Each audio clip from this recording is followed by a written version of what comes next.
Welcome to another episode of Keeping It Orange and Blue. I'm Ryan Evan, joined as always by Kevin Ducey. What's up, Kevin? What's up, Ryan? Pleasure to be here as always.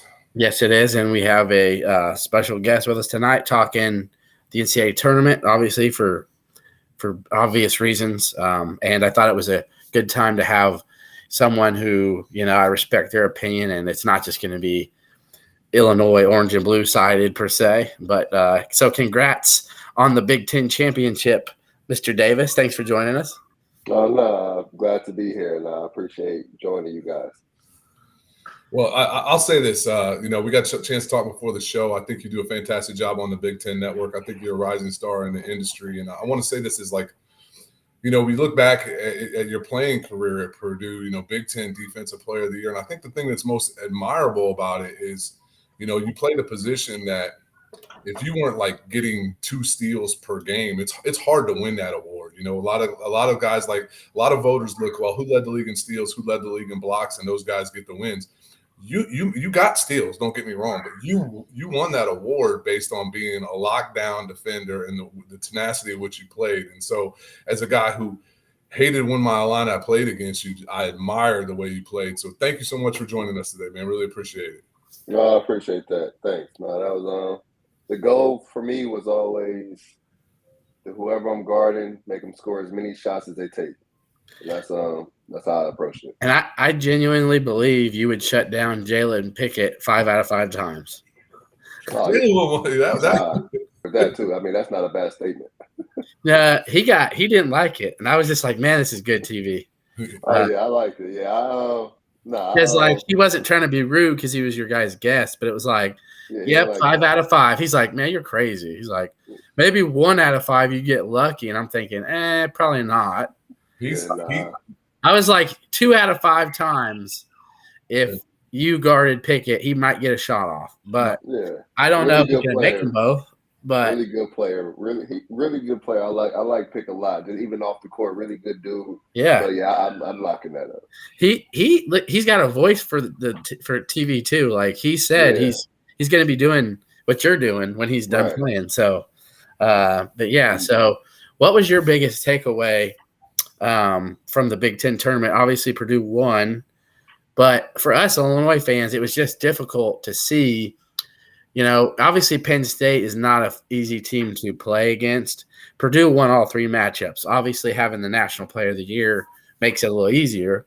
But what is it you think that Illinois just couldn't contain? Because it seemed like they had the matchup Thursday. They had all this momentum. Then Danger does the silly headbutt, and all that momentum's gone. And then it just seemed like they can never get it back. What is it about Penn State you just think that makes it so difficult for teams to guard? Well, first, it just because it stuck with me. I don't want to call it a headbutt because I don't think he really meant to do it. It was just dangerous. He's not like a dirty dude. I don't wrong place, wrong time. Some stuff just happens. But then, but other than that, I think Illinois. I could be wrong, so don't quote me. I could be right, but in the 2 regular season games, I believe Penn State shot 54 threes, Illinois shot 52.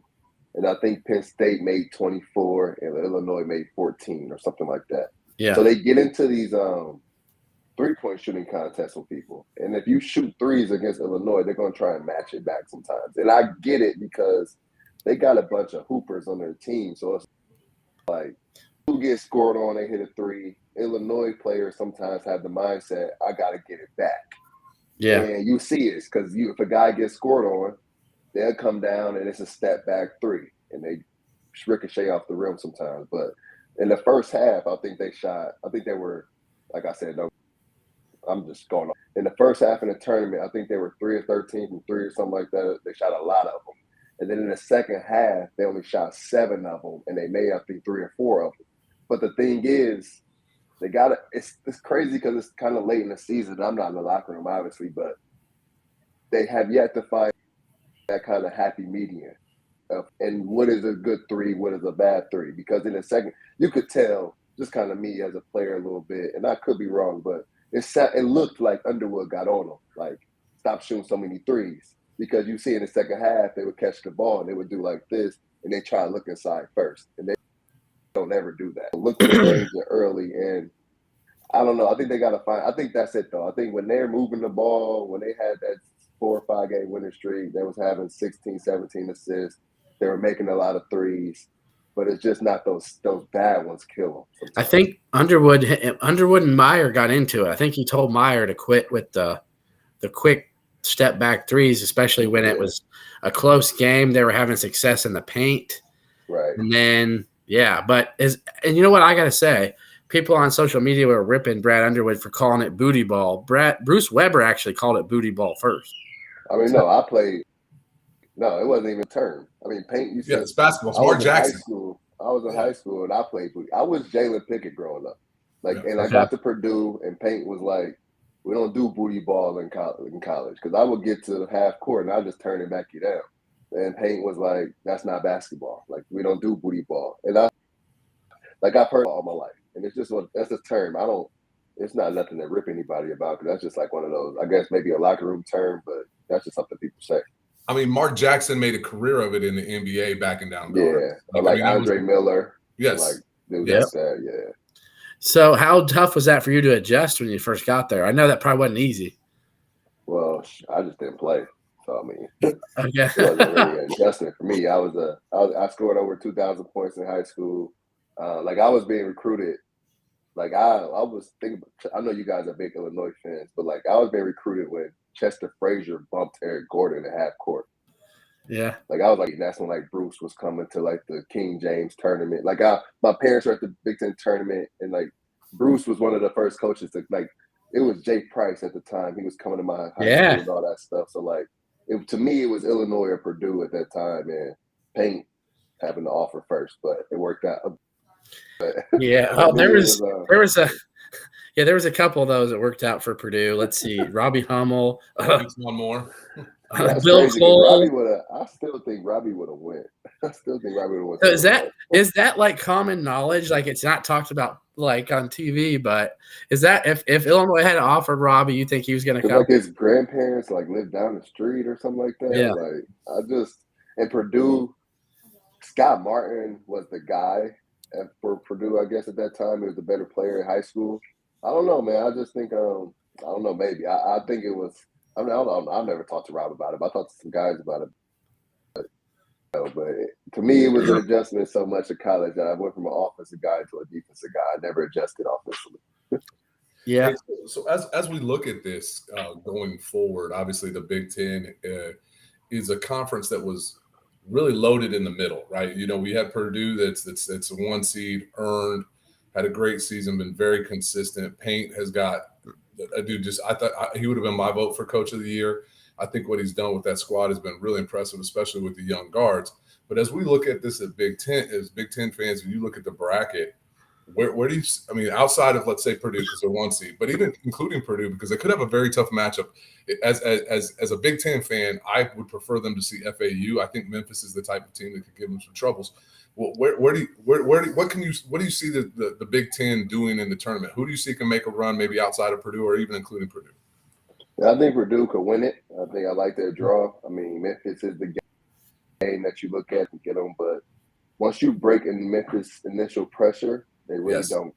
They just, I mean, not saying they don't, but that's their thing. They want to speed you up. Like, they want to play up and down 15 seconds per possession. They want to score off of turnovers. But once you break the press or break the pressure, or once you handle in a row, it breaks them. And then I think that's when Zach Edey comes into play. And then I like their matchup against Duke because I think Duke will get there. I like that matchup. And I'm not going off with the first time because Duke's not going to go 2 for 19 from 3 again. Like, that's just not going to happen. But I like their ability fellas in foul trouble. That's Zach's thing. You got to foul him or he's going to score. And they don't shoot a lot of threes, so it's 2 for 2. And I like those games with Purdue. And then I think this takes me down to that side of the bracket. I think Michigan State could make a run. I think they win their first game. I think you're really strong inside. They'll be trading 2s for 3s. If Michigan State is making shots, it'll be 2s for 3s. They need more though from Malik Hall. If Malik Hall can have a good game, it would really, really help them against USC. And then I think Marquette wins their first game. And I think the way Marquette gets you is their pressure.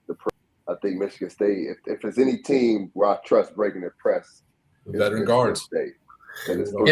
If you get good AJ Hogger, I think. Yeah, if you get if like I think you're gonna know early. It's all about body language. If AJ got a good body language and he's handling the ball well, but then Tyson is one of the fast ball in the league, so it's like really hard to trap those dudes. And then I think they meet. I think they can get Marquette, and I think they meet Purdue. Purdue beats them, and then that takes me to the other side. I like I hear everybody saying they think Iowa's going to upset Houston. I just can't see it, man. I don't see it as I mean, I know it sounds like to me. I think all that upset stuff. I mean, Iowa is a formidable opponent in the Big Ten, and Houston. I don't think that's an upset if Iowa beats Houston. By seed wise, it's an upset, but Iowa has an NBA player. Houston has. I don't know if Houston has as them going right to the NBA can affect games. So I think Iowa, in a style of play, I think Iowa beats Auburn. I mean, Auburn was 44-43 against Northwestern. They can go struggle scoring sometimes. And if you struggle to score against Iowa, it can hurt you. Even 3 or 4 minutes will hurt you. And then problem with that one, Rob, they're playing that game in Birmingham. I mean, Iowa got a screw job of where the game's played. It's a home game for Auburn, though. Auburn is a boring team to watch sometimes. So like they're not the team. It's not like watching like if you're playing like a run and jump type of team that kills you because the crowd is in it. If Auburn has one of those 3-4 minutes without scoring, crowd's not gonna matter. Iowa could take it right out. I got you. Auburn or Houston. I think Houston is just an upgraded version of Auburn. And no disrespect to Auburn, but they go those first. And if Iowa's making shots, there's just nothing you could do sometimes. And they try to speed them up. So yeah, I think Iowa could get there. I think it'll be a tough one. It's not they're gonna walk in the park, but I think if they're hooked up, if they're making shots, obviously if everybody's making shots, but Houston can't score enough points to beat us. What about especially if Marcus Sasser? If Marcus Sasser isn't 100%, if he can't go 100%, then they might be cooked. Northwestern, the 7th seed. How far do you think you see them? Do you think I think is it Arizona or UCLA in their region? UCLA. So they get Boise first, and then they get UCLA. And that'll be a short-handed UCLA team that might not even have Adam Bona. Right. They're missing a couple guys. Yeah. And they got Jalen Clark out. Right. And we saw Illinois obviously beat them early in the year when Shannon went off, but that's not the same team missing those two guys. So I think that's a nice draw for Northwestern. I mean, I'm not necessarily going to pick Northwestern to beat them, but I think Northwestern's it's going to be a little reminiscent of the last time they made the tournament when you were playing, when they had Gonzaga kind of close on the ropes, and then that whole hand through the net baloney. That was after me. Yeah, that was. Was that after you? Yeah, they didn't make tournament when I played. Yeah. Okay. I knew it was around the time. Maybe it was a year after. Probably. Yeah. They're gonna be in a rock fight with Boise. That game's gonna be in the 50s. Is my guess. that game's gonna be. That's a Rapheal Davis special. Locking guys up, turning people's water off, man, because it'd be hard to score in that one. I think for Northwestern, it all depends on Chase Aldige.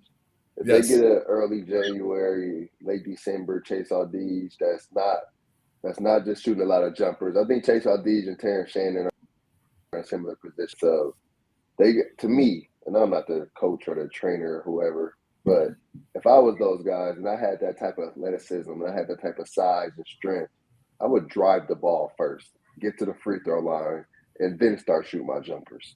So I think sometimes they go in reverse order, or if like in the tournament, Terrence Shannon had a drive to his left hand layup, got him money, easy, looked easy. The next possession, he came down and tried to step back three. To me, like and Chase Aldige is the same exact way. To me, I would live in the paint, leave at the free throw line. If they get that version of Aldige, they already have Brooks Barheimer good about himself. That gives them three, and if you have three guys that are effective, that's when you can come on top of those. And then with UCLA, on top of the injuries, that hurts. But I trust Northwestern's rebounding. Jaime Hawkins is one of the better offensive rebounders in the country. And I think Nicholson and those do a good job of keeping him off the glass. I mean, you look at the Purdue game. In the second half of the Purdue game at Northwestern, Purdue had 0 second chance points, and that was the game. Purdue beats you by getting on the glass because they don't beat you in transition. That's the way they steal points. And same with UCLA. Now, when you watch a team like UCLA, I know this is a little sidebar. We want to talk Big Ten, but I'm curious. Like, as a guy who was known for shutting people's water off, like that was you. And if you were playing UCLA tomorrow and you were still playing like that, you would get Hawkins. That would be your guy most likely, right? Like what? When you watch a guy like that who can barely jump over a phone book, like he's got to be one of the most frustrating people in the world to guard because he's just nonstop. Like, how do you stop a guy like that? Like, I mean, it's like a little bit like he's better, but like Nigel Hayes used to be that way. Okay. I mean, yeah. you had like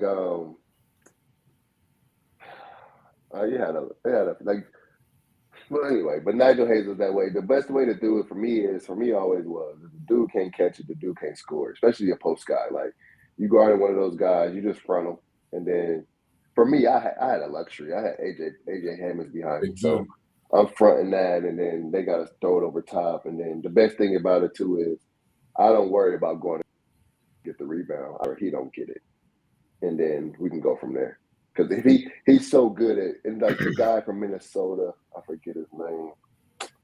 The guy from Minnesota, he was there when I was leaving out. He was really good at it. But then also Biggie, like seeing Biggie in practice every day, Caleb Swanigan, he was the same. Guard some of those dudes and just trying to front them.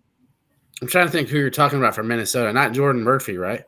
Yeah, Jordan Murphy. Yeah, okay. Yeah, Jordan Murphy. He was one of those big physical dudes that like to get off the glass and score the ball that way and stuff like that. Now, for Illinois, we got another Big Ten team, I think, to talk about as well. But obviously with Arkansas, a lot of people are already picking Arkansas just because they think, too big, too physical for Illinois. You know, Illinois struggles shooting at times. They take bad shots. I mean, I think this is going to be a really good game. Obviously, I mean, it's only 2.5 spread, whatever. But it's from looking at Arkansas's film, they like to turn you over and get in transition. Sound familiar for us.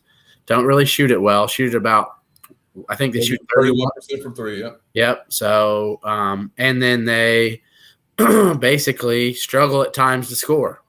Oh, yeah. It's strength against strength. For Arkansas, Illinois which to me, it's for that game, it's more about which Illinois team you get. Because Arkansas is Illinois, but Arkansas has some guys that play at the next level, but Illinois' guys are a little more skilled. Yeah. Like, they're more – it's same makeup of a team. Arkansas may be a little more athletic. Illinois is a little more skilled, but they both want to run and gun. It's going to be like an AAU game. And I think that fits that. I think I've been saying all season, a tournament fits Illinois better because they get to go play. It's like AAU tournament. Like, hey, you're not going to practice in between. It's just hoop. Like, you don't gotta be yelled at. Like, you're just going to hoop, go back to sleep, and go hoop again. And then you go to practice. Practice is like, it's like walkthroughs, and then you just hooping. So I think these in it's game to game. Like, Illinois sometimes struggle when they don't play a lot, when they're not 2-3 games a week. But that's just my philosophy. But I think it's going to help them because they got multiple guys that can get 20, 25. So, and I was thinking about that too, actually, is that like how many guys on Arkansas have had 5 to 8 3-point games? You know what I mean? Like Terrence Shannon's went off for at least 5. He's hit at least 5 3-pointers, I believe, in 4 or 5 games this year.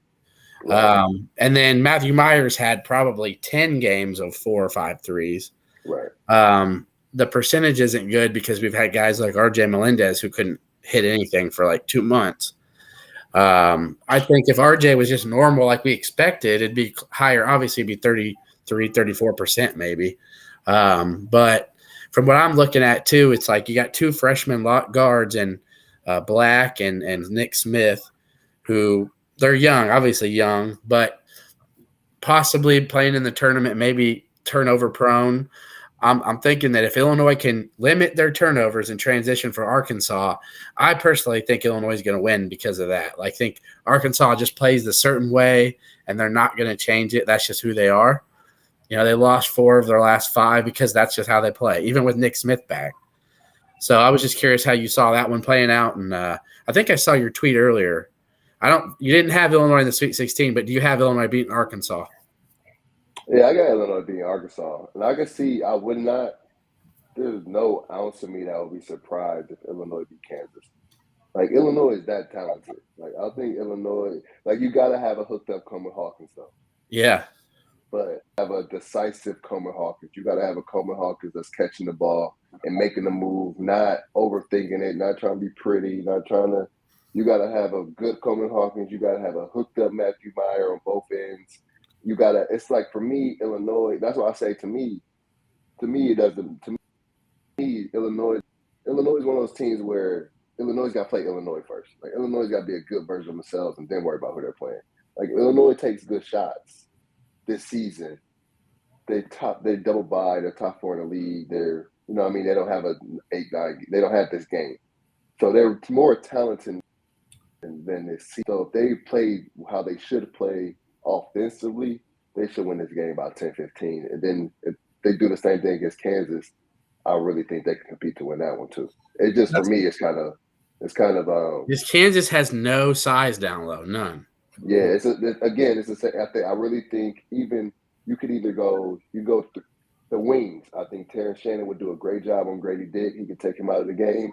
I think if you got a hooked up Matthew Meyer, Coleman Hawkins, they would do a great job on Jalen Wilson. They have the length and the size that's showing to bother him. And then they have Dane who can rebound the ball. I think and difference with Dane is Dane can score. You can throw it to Dane. Dane can make a quick move and score. They don't throw the ball inside unless it's a lob. And then if you got Sincere Harris, I think Sincere Harris, Ty Rogers, those dudes, they're going to – I can't think it's Harris. I can't remember point guard's name. They're going to be able to – no, not for Illinois. Yeah, it's DeJuan Harris. My God, Harris. I think their ability – he likes to be free. He likes to come off of ball screens and space, throw the lobs up. Sincere Harris is going to heat that up. If you heat that up and pressure him, it's gonna make him uncomfortable. So I see Illinois as an Indiana. So I think Illinois, the makeup of that team is to beat a Kansas. You know what I mean? So I think I don't think Illinois was constructed to win the Big Ten. I think Illinois was constructed to win the tournament.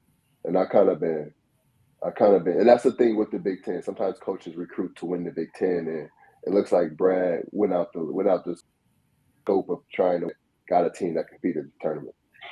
Well, it's interesting you talk about Illinois and their shot selection. They led the Big Ten in 2-point field goal offense. Yeah, and they take the second most threes, and they don't make the worst 3-point shooting team in college. It's so frustrating. It's crazy. It's frustrating. How does Illinois lead Purdue has the unstoppable force. You would think that Purdue would lead the conference in 2-point field goal percentage. It's actually Illinois. They seem like they've done a little bit better job of that and a little bit better job of doing the turnovers. I agree with what you say. We talked about Northwestern 5 minutes ago, or whatever. And what Northwestern has is they've got great role identity. Like everybody knows their role. It's right. Everybody knows. Nobody's upset when the other guys shine. The role guys are okay with the guys being the guys, and then the guys, even Boo Booey, he's understood his role isn't to shoot it. Like he gets to his spot, he gets to his pull up. Northwestern is just a little mature. It's more mature. Illinois is more talented. It's just childish at times. Terrence Shannon is second in the Big Ten in free throw attempts. He can get there anytime. And then, you can go without saying, you can't have this conversation without saying, like, Matt Meyer missing 2 practices to drink 6 monsters. That's unacceptable. Like, when I was playing, if I was out with a guy at night and I saw my guy getting hammered, I'm like, yo, we got to practice tomorrow. And they getting hammered, they still practicing tomorrow. Yeah. Like, I've seen guys throwing up in practice. Like, to me, that shows the level of commitment. That's why you just don't know which team you'll get. Because will Matt Meyer play video games again? And that part, and then the celebration of it was it just didn't seem right. And then he was getting the Monster Energy drink sponsorship after the game, because they beat Michigan. So he's like, we put him in the presser. I can tell you behind the scenes, it's been a lot of off and on with him. I'm glad he came to Illinois this year because they went through so much scoring issues that he helped keep them afloat a lot this year. Right. But I do know behind the scenes that there's a lot of people that won't. They'll be happy that there'll be a clean slate next year. So, I just think that the guys have got it. It's not about coach at this point. It's not about coaching. The coaches don't do it. It's got to be a guy on a team that goes to a guy and says, "Yo, this," you know what I mean? And I think, and it's not too late for them to get that. It's never too late. If they get that part in the tournament, like I told the guys in the studio, like I would not be surprised if Illinois made a run to a Final Four because they have that much talent, and in the tournament, it's all about talent. I think about previous Illinois squads, and you can look at, I mean, I see it with Zach Edey with Purdue, but you look at previous Illinois squads. I mean, that shit wouldn't fly with Io DeSumo. I mean, that shit wouldn't fly with Trent Frazier and DeMonte Williams. Like it was Kofi's team, but it was Trent and DeMonte were the leaders on that team.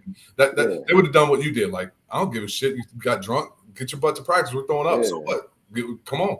Like it's like hoop. Like let's at some point, like I mean, I know Underwood was talking about it, but it's not up to some things aren't up to the coach. Like it was times where, to me, I made rules, and I know I'm going back, and I was like an old school young guy. But if you weren't 15, I was petty. I would stand under the clock in the weight room.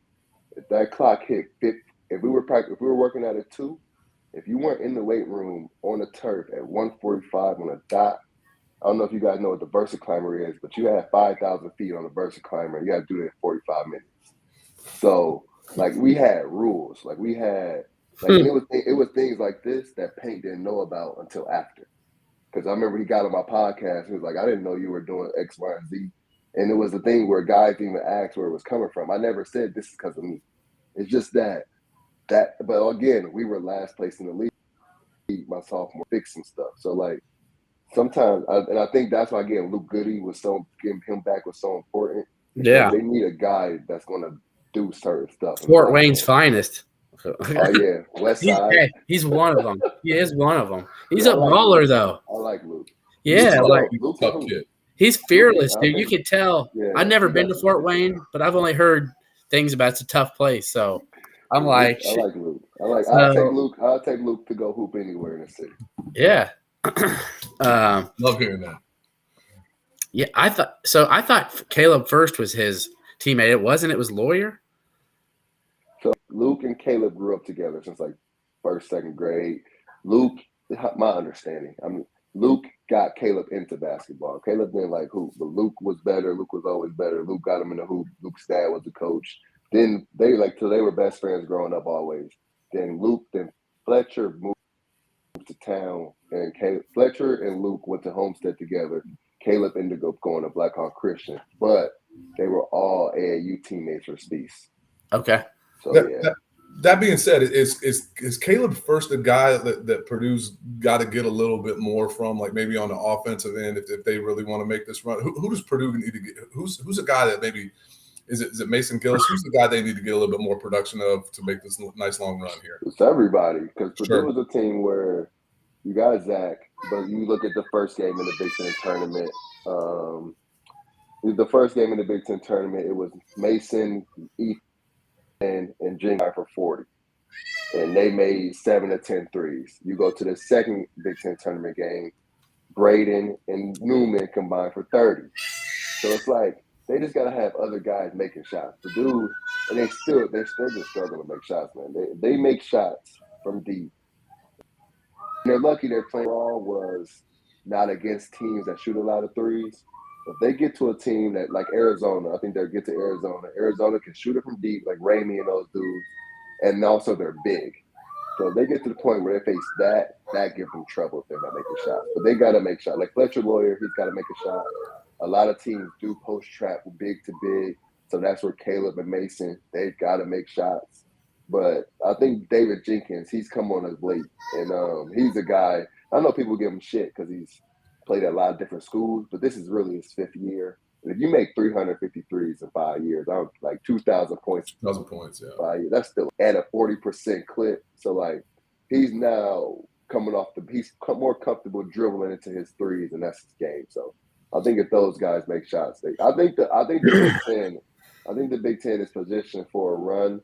I don't think these number one seeds are as robust as Maryland is in a tough spot, obviously, but I think West Virginia's West Virginia's a tough draw with how they're playing right now. Yeah, West Virginia. The thing is with West Virginia is if you, like I said, similar with Memphis, if you break their initial pressure, they don't guard. Like West Virginia's at the bottom of all the defense in their league, but but they will turn you over and they will score off of those turnovers if you allow it. But if you handle it well, it's kind of a team that likes to press you, likes to get up in you, likes to do. If you break it and they can't score with you, they struggle. So I think, but Maryland has been shaky lately. But that's a team that where I would look at in the Big Ten and say, I think it gives them trouble. Even at Penn State, I like Penn State's draw a lot. Yeah, I was going to say a lot of people have Penn State going to like the Sweet 16 or Elite 8. Do you agree with that? Yeah, I do. I like anytime Penn State is in the guards game, I like it. Like they're in the guards game with Texas A&M. They got Marble and those dudes, but they're not throwing those dudes the ball on the block. Their job is to get it off the glass and eat. And those guys are the guys I trust, like Miles Dredd to be able to check. Mahafey can check them because they're just blocking out and making sure no offensive rebounds. And guard games as far as Wade Taylor, I believe his name for Texas. Yeah, the fourth, yeah. Like he's 6 foot. Like Pickett is a bounce. He's athletic. Pickett is going. And they got Radford, I think. Yeah, Radford. Pickett's going in the post, and a lot of teams have never guarded a point guard in the post. I think Pickett's going to get those dudes, and especially you got those really aggressive guards. Pickett's going to get them on his butt. They're going to try to take the ball from him, and they're going to get a reaching foul early, and that's going to set the tone. So, or a kick for an open three, guys collapsing trying to help. Yep. Guys are going to collapse and try to beat it up, and Jalen Pickett's going to jump past, and it's going to be Andrew Funk has made Brad Underwood literally say, "Let's find a guy like that," because there's a guy named Cole Serta who from Bloomington Central Catholic who actually Shrewsbury offered earlier this year. And Illinois hadn't offered. And then Illinois' like, after the first game, they were like, yeah, we're going to offer Serta. Because he's literally like pull up range from 25 feet easy. It's like a layup. He doesn't do that. You need that. In college basketball, people will say we can do positionless basketball. We can do this, that, and the third. But college basketball, man, like, unless you're getting those McDonald's All-Americans every year, even Duke, like, you need somebody that can shoot. You need a post presence. You need a point guard. Like there's positionless there could be sizeless basketball. You can have a tall point guard, but you need a point guard. You need a guy that can come off a triple screen and knock down threes. You need a big man. You need a dirty guy to do the dirty work. It's like a Ryan Klein, an Andrew Funk, a Sanford, like Illinois. Like Luke Goody can be that. He just hasn't been healthy this year. But I know Funk's made him because I know 3/4 of the staff likes the kid, and then there's one that's maybe not sold on him. But Underwood's like, no, Funk's burnt us every. Yeah. He's made like 23s. He's shooting like 55% against it. No, changes the game when you have a guy that can shoot the ball. It changes the. It's a distraction sometimes because even when I'll go to last year. Even when Sasha's not making shots, you got to guard him. Yeah, you're going off the triple screen. Yep. You're going off the triple. You're going to stay tight. And then it's misdirected. So it's like, it just helps you a lot. It makes the game easier. Couldn't Sasha have came back this year? He could have, but none of those guys. Purdue got a Purdue way, man. Oh, I didn't know that they don't do the 5th-year thing if they want. I don't know if they don't do it, but I don't even know if it was ever I don't even know if those dudes ever considering it. Like I knew Travion was going. I think Sasha just wanted to, because Sasha was already a 5-year guy. I think he just wanted to go start life. Okay. So, we get a lot of obviously we're in the Illinois Twitterverse and the social media and stuff like that, and you get a lot of fans. And I'd love to hear your take on this because I think I know where you're going to go. We have a lot of Illinois fans like maybe we should throw a zone at them. How difficult is it for a team that hasn't ran a play of zone probably all season? Impossible. All right, thank you. Because and the thing is too, you can't rebound. Purdue fans are the same way. We tried it. Peyton tried his zone. The year I won Defensive Player of the Year, Payne was so disrespectful. We started the year in a 2-3 zone. And we went out to Maui and Bruce Weber and Kansas State, Marcus Foster, they like ripped that zone apart. And then we went man. But if you don't do something every day in practice and work on it and know the rules, like this isn't third grade. Everybody just can't say go play a 2-3. Like you're gonna get burned if you play a 2-3 and you don't know what you're doing. Just like Illinois, they started out the season switching. And those guys didn't know how to switch. Switching isn't as easy as people make it seem. You got to know the rules. You got to come together. You got to go over top. You got to know personnel. It's just not as easy as second grade. We're going to play a 2-3 and we're going to let them shoot a bunch of threes. But like you said, it's tough to rebound out of the 2-3. And in the Big Ten, you can't rebound. You can't compete. So, and like when people say Purdue, oh, now you can just press them. Yeah, Memphis can press them. Because Memphis works on the press every day. But if you just throw together a press, you're going to look silly. I have one more important one, I think, just about March in general. So, obviously, what is it about the NCAA tournament where the Big Ten just has not really had as much success? You know, yes, we've had some teams in the final game, you know, we just haven't come through. Right. But, you know, not even getting to a title game of late or – you know, I think last year we didn't have any past the Sweet 16, right? Yeah, Michigan. Yeah. So Purdue and St. Pete, which I was shocked at that game. I thought they would just dominate down low, but things like that, you know what I mean? Like, is the moment too big? Is it the officiating? Because I don't necessarily think it's just the matchups. Because if you told me St. Pete and Purdue last year, the matchup, I would have picked Purdue every day of the week. But well, no, because if you look at St. Peter, and you look at Sasha Stefanovic isn't a ball handler. He doesn't handle the ball well. Jay Ivey is great in space, amazing in space, open floor basketball, amazing. But he's not necessarily a guy that handles traps well. So having one, and even Eric Hunter was a shooting guard growing up. He scored at Overton High School, Marion County leading scorer. So they didn't have a ball handler, a guy. The thing with the press is sometimes you need a guy that's been playing point guard his whole life. A guy that's been at the park dribbling through people, you know what I mean? A guy that's done it forever. And Purdue didn't have that with their team last year. Even Isaiah Thompson was a two-guard. Even though how small he was a two-guard growing up. So sometimes Purdue gets a lot of shooters. Anyway, but just about the Big Ten, though. The Big Ten is more – the Big Ten sometimes, I would say, like the teams that win in March, where from the big pros. I mean, it's matchups to an extent because it's matchups of who has the pros or who doesn't. To me, the teams that win in March, you got a few pros. From the Big Ten, you go to that Wisconsin team from my junior season. They had 3 NBA guys with Decker, Kaminsky, and even Duncan was an NBA guy. You go to that Michigan State team, then went to the Final Four. Ford, Valentine, Dawson, NBA guys. So that matters in March. And that's what I mean. Talent matters. Talent stand out. So I think, and also the Big Ten sometimes recruits to win the Big Ten. And sometimes that style of play doesn't work in March with the slowness of the game and the athletic part of the game. So what about the officiating part? Because I hear a lot of people saying that the officiating in the Big Ten is just so different. But I'm like, don't the officials from the Big Ten Conference officiate March Madness games? Absolutely. Yeah, they mix them up. And also, too, like the officials that stay with Courtney Green.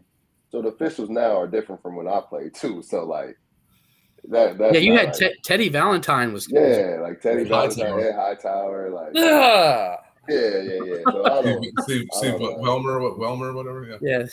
I don't know, man. I just think bless you. Did you have Bo Borowski? Was he was new? Yeah, I had Bo. Yeah, I had Bo. I had all those dudes. I had Larry. Larry was my favorite. Larry Scarrata. Oh my god. Yeah, I really liked Larry. I liked a few of them. But boy, he would not let you show him up, man. I remember one time.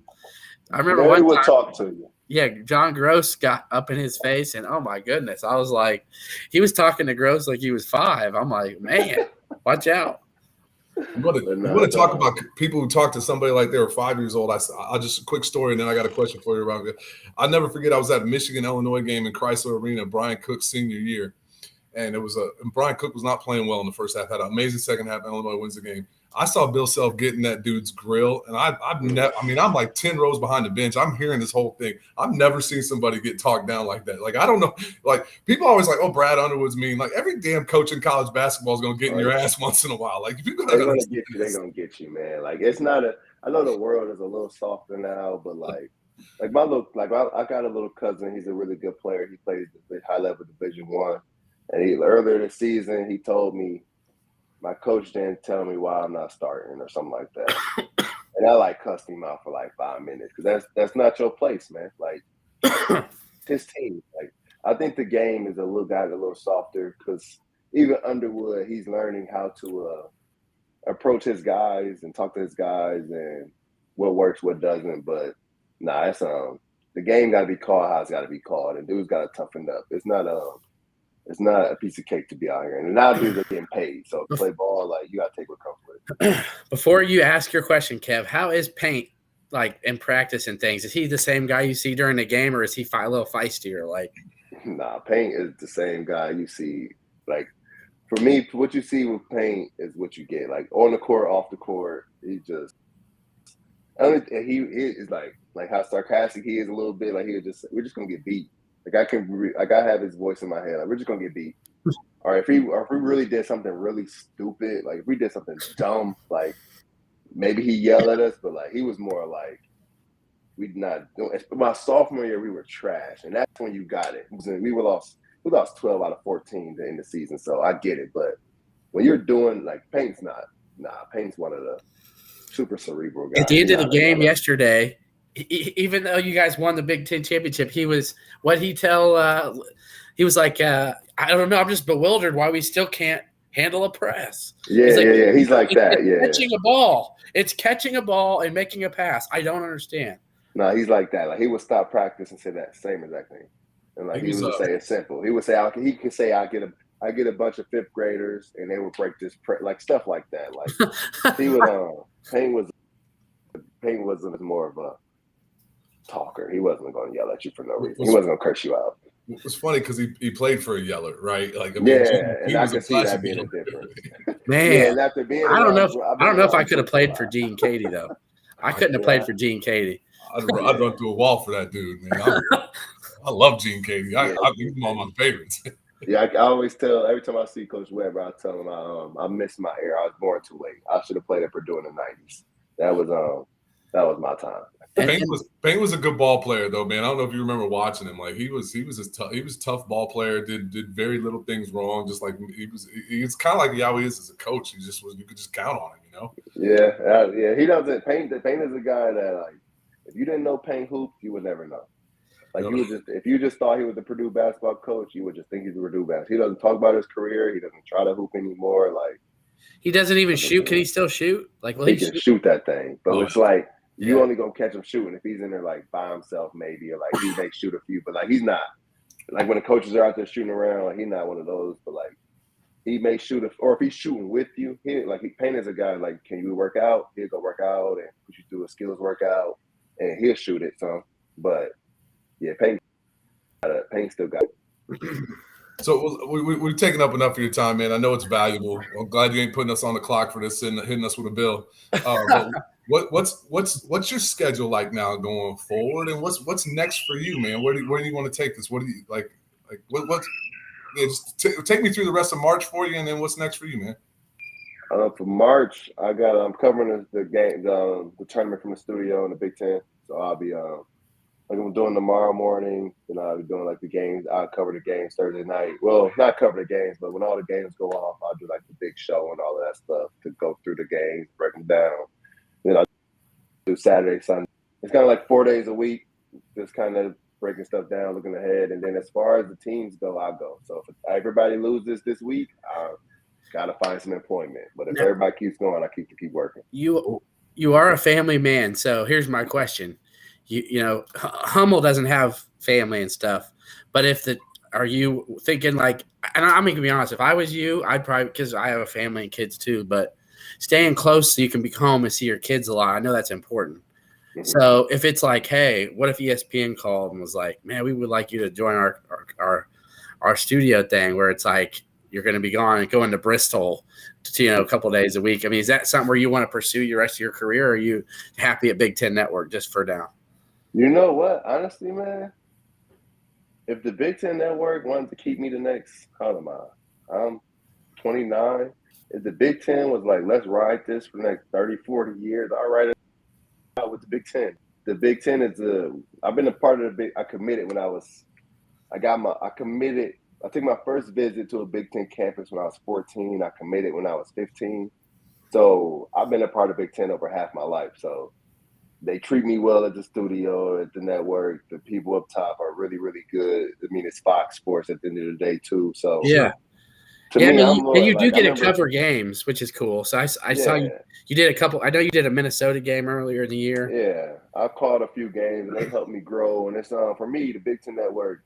Like I tell people, the Big Ten Network is just as good as ESPN. Yeah, not better. So I like how I like how they treat me. Obviously, I mean, I got to feed my family and want to eat, but if it worked out at the Big Ten, I could see myself being here until I'm Bruce Weber's age. Well, I was lucky enough. I was connected with the Chicago Alumni Club through a buddy of mine, not me, but he asked, and I got to go up there and do a show one time where they had fans actually watch a football game, and they videoed us back in the day. It was kind of funny, but I was really impressed by how cool everybody was. And I met Howard Griffith before when I was younger. Yeah, Howard's cool as hell. Yeah, everybody's good.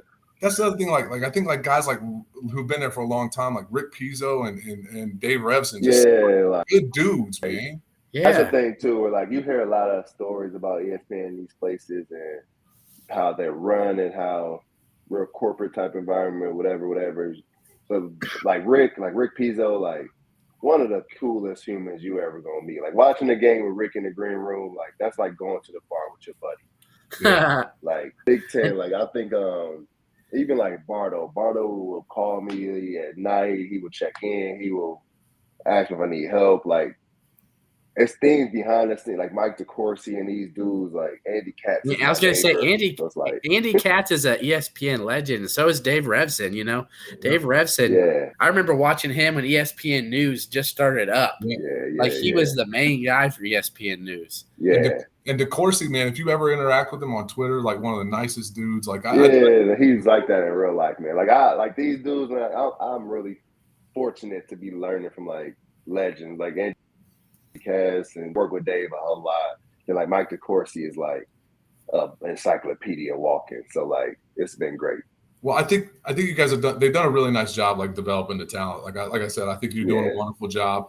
I love my guy Trent Meacham. Trent's cool. Trent's good. Trent's really good. Trent's super smart, man. Trent is like he loves Illinois like you love Purdue. Yeah, he tries to fight it sometimes, but because you got to, but he cares. He cares a lot. And then some. Who's the big dude? I think he played at Ohio State. For the football side, Joshua Perry. Dude. Like if I was gonna that guy is so good. Like the Big Ten, he is on the football side. Like he's like you guys on the football. That guy's really good. No, he's legit, man. They do a good job. One thing I always say too, like I can walk into my tomorrow and like have a real conversation, sit down, and that type of stuff means a lot. So the Big Ten, they do a really good job of like the feedback and talking with you and wanting to be better. And then the league is so good. Like the coaches are good to us. Like the talent is good. You get USC, UCLA. Like that's going to bring like some sexiness to the league. And now you're going to get more McDonald's guys, more. I'm looking forward to. Yeah, you start playing. Hey, listen, we got a couple games a year in LA. Like that's gonna add some attention. You guys have anything in the plans for maybe doing like they do with football, with like being on campus for Saturday games in the future, maybe possibly? You know what? I don't know. Hey, that's something you might want to. You got to have some pull there. You can say, I'm just saying. Have you ever thought about doing that? That would be cool. That would be really dope. That'd be dope though. I think it'd be great because ESPN College Game Day started doing it in basketball, and I thought it was really cool. And they started doing it like right when Illinois fell off the run. And now we're trying to come back, and we haven't had that marquee matchup on a Saturday. And now with the Fox Sports deal, I think it would be something really cool, Big Ten. Oh, yeah, because now you won't get anything on ESPN next year. But dude, the students are going to show up. Fans are going to show out. Like that'll be fun, man. You're in competition. That would be real cool. Hey, it's all good. You got NBC and Fox. I mean, the games are going to be on Peacock, NBC, Fox. Even for football, it's CBS. They took over the SEC football. So I mean, there's going to be plenty of ways to watch the Big Ten without ESPN. It's going to work out. Yep. And then for me too, just outside of the Big Ten, I don't know if you guys ever heard of the NIBC. It's a high school league. It's a prep school league. Okay. I call games in the NIBC, so I'll work with them as well. So that gives me like to see the guys in high school before they get to the league. So it's like between the next, like what you said, what I'm gonna do after this, we're gonna start do like some AAU stuff, like EYBL and probably some Peach Jam stuff and all that stuff. And I know I mentioned this to you. You know, D-Town's finest, Lewis Jackson, starting AAU. He's got he's got an AAU team there. Compete AAU. They're out of Marion. Yeah, Lou is my guy. Lou, I run a nonprofit foundation, and Lou is right there with me. We're actually coming to Decatur. We're gonna do a camp in Decatur, and then we're gonna do like we're gonna do a drive for a lot. Sometimes a lot of people, we think about kids for backpack drives back to school. We don't think about the kids that's going off to college. They may not have it. So we're going to do like a back to school drive for college kids going off to college. So we're going to start to set all that stuff up in Decatur. It should be a lot of fun. That is beautiful. That is awesome. I remember I got a chance to watch Lou Jack play in high school. He played against Burdell Jones Jr. who played in Indiana, obviously. Mm-hmm. And I remember the first play of the game, they ran a backdoor lob. He caught a two-hand yoke, and I'm like, oh, this little 5'9" dude, like, what's up? I knew it was going to come back to bite us in the butt that Bruce didn't really recruit him. I'm like, he's from my city. I've watched him since he was like in 6th grade. I know how good he is. Hey, well, Decatur might not have been a place. I went to Purdue. Oh man, and you know what? I can tell you this: he's a good dude because he has persevered through some trials. Yes. And he's a good dude, and he's a perfect example of why everyone deserves a second chance. So, oh yeah, no doubt. Lou is giving Lou is he's in Marion, but he comes to. We do all of our camps and everything together in Fort Wayne and whatnot. And I come to town just to see for Fort Wayne. Lou is at the barbershop taking kids to get haircuts. Like Lou is a dude that he'll give you the shirt off his back. Like Lou is. Yep. The guy I'm glad he's with the kids and like giving back and like sharing knowledge and steering them on the right direction, making sure they don't slip up, and he's figured it out. He's figured it out. When you come back, when you come to Decatur, let me know, dude. I'll definitely show up. So I got you. All right. I won't be there, but I'll send him some money. Yeah. So, I live in Oklahoma. That's a long way. There we go. Plug your nonprofit, man. Let's yeah, man. If you my nonprofit is Crew Life and Crew Life Incorporated. It's a nonprofit. We're 501(c), and then we go to my website, RaphealDavis.com, to learn more, to donate, want to sponsor a camp. We have our spring break camp April 4th and 5th in Fort Wayne at the brand new OPS facility where Luke and Caleb and all those guys, that's where they're trained or their workouts or whatever. So we're out there. We have 50 free scholarships, and we're giving all the kids basketballs, and it should be a lot of fun. Well, God bless you. Man, you know what? I couldn't stand you your junior and senior years, but now I've come to like you. Look, he was dude. I say this dude. I was like, man, I wish that dude was on my team. Like, I like playing against Ravante Rice, man. Hey, but hold on a second. I got to say, you got to even admit it, too. Maybe one of the best in-game dunks was that Ravante Rice one-hand jam. At Mackey. Yeah. I was just, even though y'all came back and won. You were up and then they put it on us. He was talking so much. Oh, man. Like, that was one of those games where, he was talking so much shit in the first half. I mean, talking. And Jay Simpson was his guy. So, Champagne Kid. He's talking, trash. And he's scoring. He's killing too. He's balling. And that second half, I think I had I would have to go look, but I think I had 19 in the second half, and I was talking trash. I was fighting. That was one of my favorite. Ravante Rice was one of the favorite Illinois times that I had. Yeah, definitely. Ray's a real one. Like, I mean, he's from. I'm from Urbana. Like, Ray ain't no punk. Ray ain't no punk. Yeah, he ain't no punk. You should see him run the football. There's a lot of dudes that talk trash in the Big Ten that you don't believe, but Rayvonte is one of those dudes you believe. Yeah, he had D1 scholarship to play football. So he's a great running back. Great running back. Yep. All right. Well, hey, thanks for your time, man. We'll be definitely tuning in to you again this week on BTN.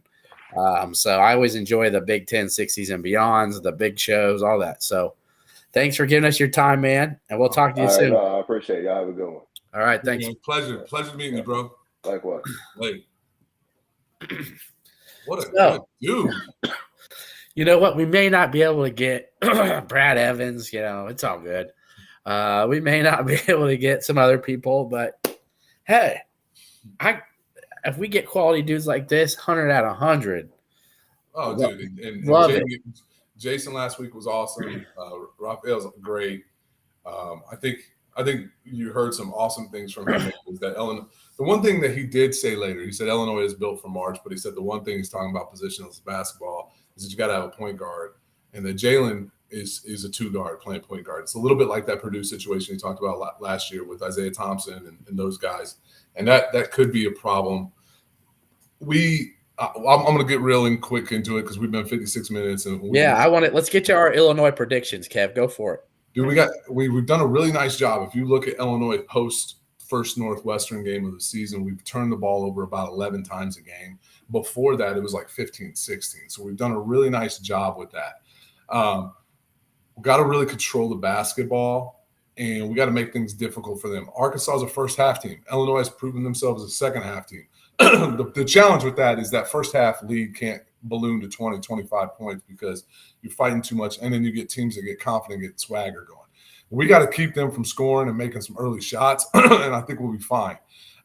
It's going to be a tough game.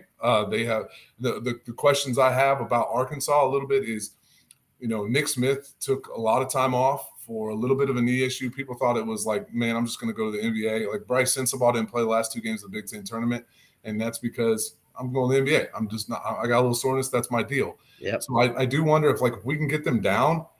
I don't want to say the kid's going to quit, but it's just not. His focus is to be his focus is to get a multi-million-dollar contract. That was Noah Black. So yeah. Right, and so we have to come out with a sense of urgency, especially on the defensive end, and then we've got to come out and play fluid basketball on the offensive end. Move the ball, reverse the ball, drive to the bucket.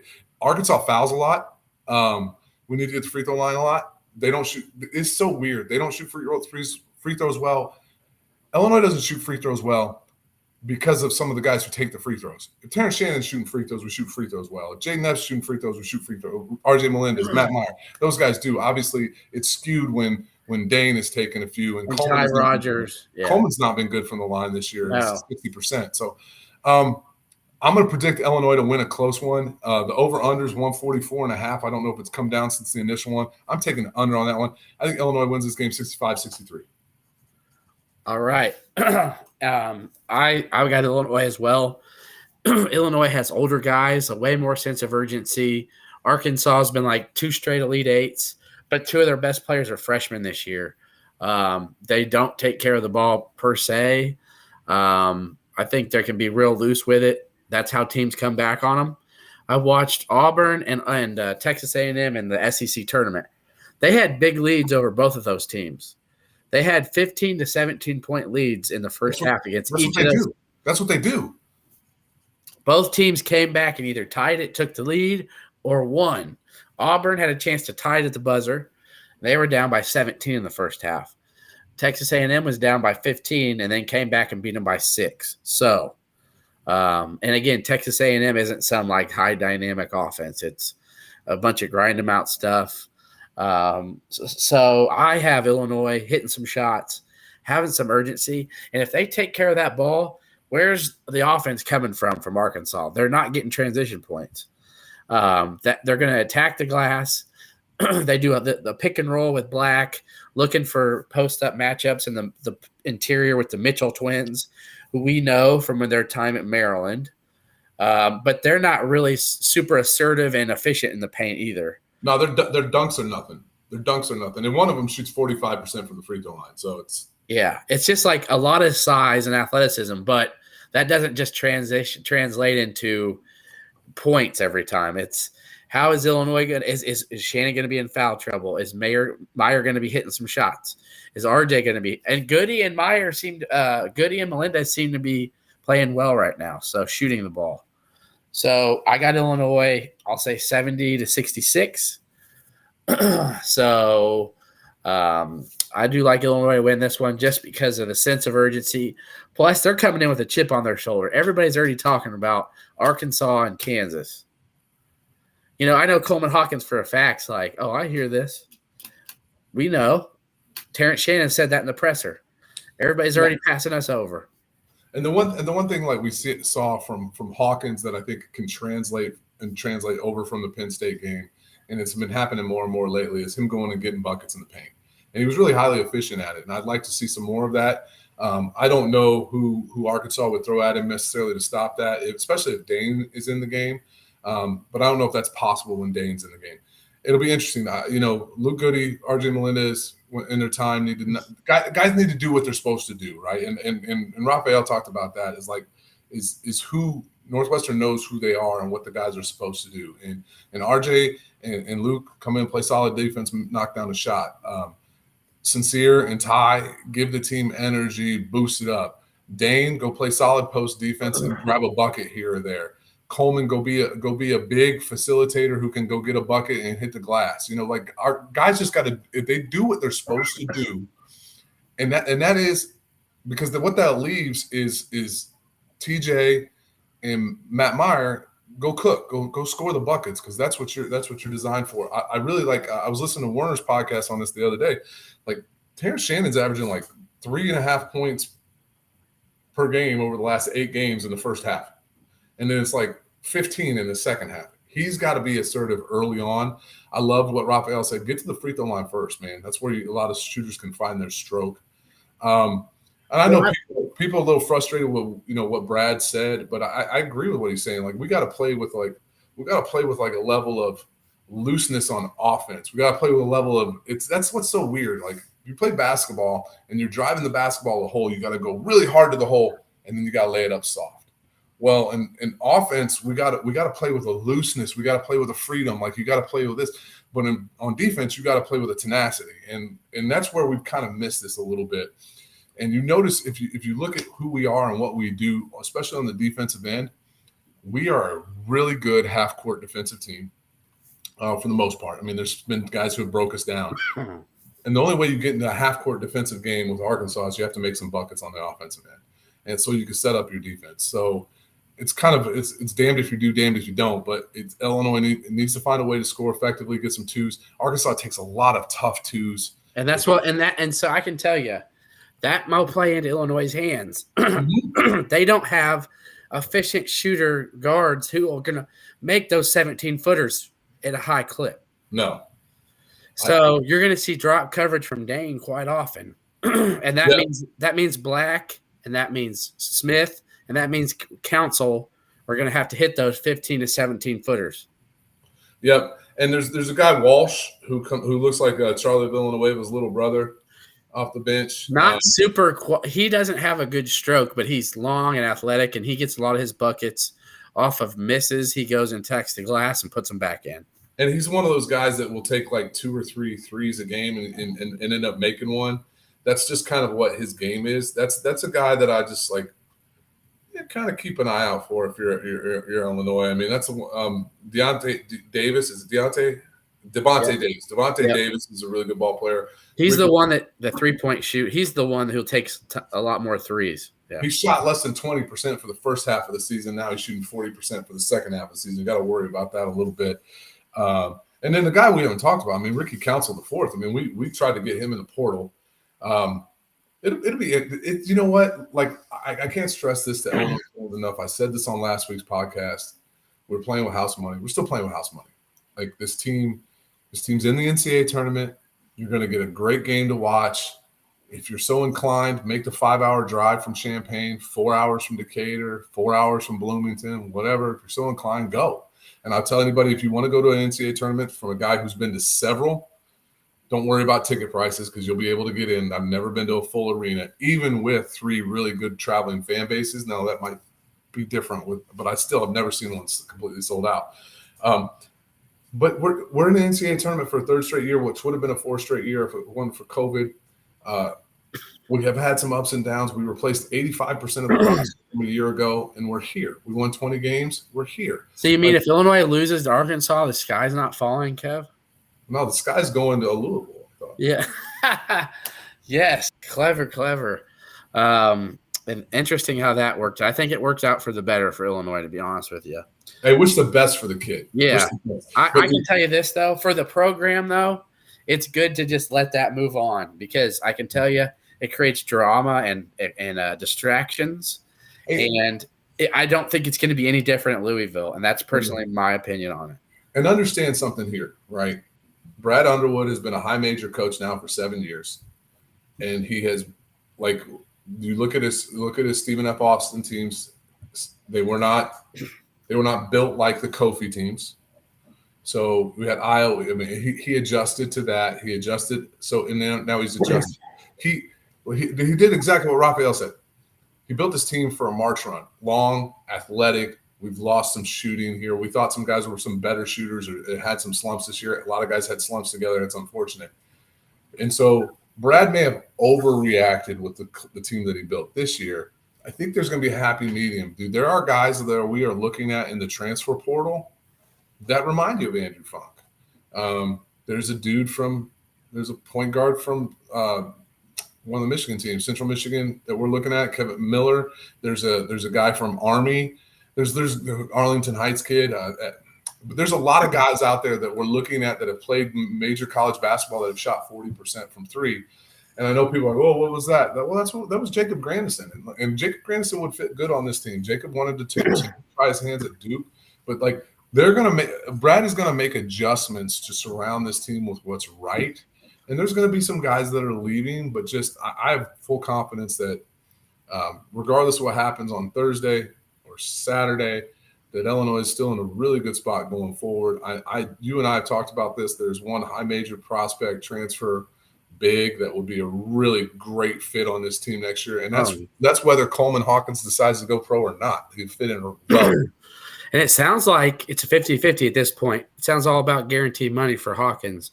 But what I can say at the end of this, and I can say it clearly because it's the end of the show and maybe not many people are watching, but I'm going to have it on a recorded video so I can bring it up again some other time.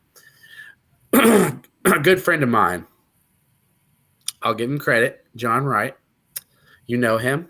He hosted us for Chile, took us in a minivan excursion to Evanston, and we enjoyed an Illinois beatdown of Northwestern. So he was at the Big Ten tournament. I'll put this as final thoughts. I should have some piano music playing too. I might do that in the future for final thoughts. Anyway, he was at the Big Ten tournament after the Penn State loss. He was just kind of hanging out with the Illini fans, maybe behind the bench. He saw Terrence Shannon's mom. I'm like, he's just going over to say, hey, we appreciate your son being at Illinois. We wish him nothing but the best in the pros. We're happy he got first team All Big Ten. His mom flat out said, he'll be back next year. And John went, what? And he was like, he's like, you mean he's going to test the waters and he may come back? And he's like, she said, no, he'll be back next year. Resigned and like neutral, not angry, not upset, just matter of factly. And let me tell you why. NIL. Yep. You ain't going to make more than that. It is a second round pick and between 50 and 60. Even guarantee money. Illinois is going to have some money for these guys coming back next year. So, and Terrence has a ton of skills and a ton of abilities, but his abilities right now, the way they project in the NBA for me, is probably a G League contract. And you're not going to make the NIL money you can make. And so, if he knows he's destined for the G League, no matter what he does this year or even next, he might get a chance in the NBA because he's such an athlete and he can block shots and rebound. But if you know, like, unless I shoot 50% from deep next year and I consistently do it, I'm not going to be a first-round pick. Why not come back to Illinois, make that some more money, give yourself a nice little boost heading into your pro career? Guys, and I think that Terrence is I wouldn't say he's a ball-dominant guy, but he's a lead guy. He's not as good as Io was when Io left. He's not as good a shooter as Io was when Io left. And look what Io's doing. Io's struggling to see the floor now. And Io gets up 3 shots a game when he does play. And I love the kid. And I know Terrence is a better athlete. Like that's not to be debated. But hey, Io's ball handler, better shooter. But Io does what Io produces for the Bulls when he's out there. They got Pat Bev out there now. So I hate it. It just drives me nuts because made the Bulls. The Bulls are. I know a lot of Illinois fans are really down on this Illinois team that they're unwatchable. The Bulls are the most unwatchable team when Io's not playing. How much talent they still. Oh, we're almost a 10th seed. It's like, but Pat Bev's a rental. Io DeSumo is not. Yeah. So anywho, I just wanted to drop that Shannon knowledge for you guys. That came from his mom. So anybody out there being like, oh, this person's gone, I trust what his mom's saying. I told you why. NIL, Illinois got big dollars for some guys coming back next year. Some big things in the portal. I can't say the name on here because I don't want any tampering bullshit. So no name will be mentioned. TJ Holyfield. Yeah, TJ Holyfield. And that's all my fault that he didn't come, by the way. So it is what it is. I see why I'm like the Dark Knight, I'm like the hero. I'm not the hero everybody wants, but I'm like the hero that they deserve. By the way, I did this whole show with strep throat, so I just wanted you guys to know I'm like a gamer, so I do it. Anyway, I think and my final thought prediction for this team, and you know what? I want to be wrong. It's okay. I got Illinois in the Sweet 16 losing to UConn. UConn is a lot of people's pick to make the title game, if not win it. They've just got so much size and athleticism. I mean, they start a guy 7'3" who's tough. Then they got a guy in Sonogo, if he's not playing, he's not on. It's okay, though. I'll bring that. Let us take that challenge on in Vegas in the Sweet 16. So that's my prediction. I got Illinois in the Sweet 16 against UConn. And if that happens, everybody can shut the hell up about not making a second weekend. Illinois, here's my prediction. Wild and crazy. Illinois gets to the Sweet 16 and plays VCU and loses, and Illinois fans still lose their shit. Oh, my – that would be so – they'd be like, but it's VCU. I think VCU and Iona are going to win those 2 games. You really think Iona's going to beat UConn? I think Iona plays a style of play that is very conducive to beating UConn. UConn struggles with point guard play, and they're going to struggle with pressure, and I think you got Rick Pitino there, and I trusted UConn a lot more last year, even though this year's team's better. New Mexico State was tough last year, though. So that's Well, I like their point guard. I loved UConn's point guard. I watched a lot of them last year. I like Sonogo. Well, it'll be interesting. I just think there's an upset there that could be had. It'll be interesting. I think it's a very real possibility. Here's the thing, but with Illinois, we know this. If they win 1 game, they can definitely win 2. If they win 2, they can start feeling themselves, and who knows what could happen. And to me, if Illinois beats Arkansas, tell me why they won't come into Kansas and say, oh, we can't do this. First off, they already beat them in a preseason scrimmage. They know what they're capable of. And you just beat a team that everybody's picking who's going to be way more longer and athletic than Kansas. Yep. So there's not anything Kansas does other than shoot a little better. And you're playing with house money. Yeah, it's house money. Nobody thinks you're going to win any of these games. So who cares? Go out and shock the world, man. Amen, brother. Well, with that said, go ahead. It has been real. Is that what you're about to say? No, it's been fun tonight. It's been a lot of fun tonight. So I'm glad we did it. So I'm Ryan. That's Kev.